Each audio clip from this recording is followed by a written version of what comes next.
নমস্কার, আমি চন্দ্রানী। কেমন আছেন সবাই? আজ কিন্তু আমি আপনাদের কোনো ভেষজ উদ্ভিদের গুণাগুণ নিয়ে কিছু বলবো না।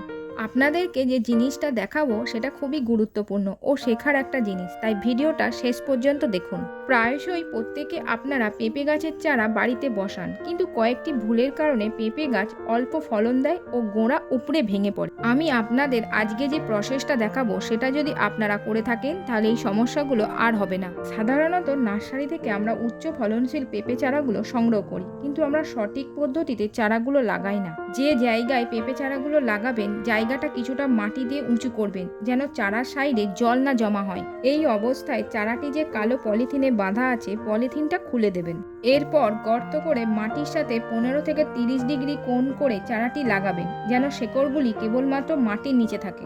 এই পদ্ধতিকে সারি পদ্ধতি বা লেয়ন মেথড বলে। এই পদ্ধতিতে চারা লাগালে আপনার পেঁপে গাছের শেকড় নষ্ট হবে না, কালবৈশাখীর ঝড়ে উবড়ে পড়বে না, গাছের ফলন স্বাভাবিকের থেকে বেশি হয়। চলুন দেখাই 3 দিন পরে গাছগুলো কেমন আকার ধারণ করে। আরও এইরকম ইনফরমেটিভ ভিডিও পেতে চ্যানেলটা সাবস্ক্রাইব করে আমাদের সাথে জুড়ে থাকুন। সবাই ভালো থাকবেন, সুস্থ থাকবেন।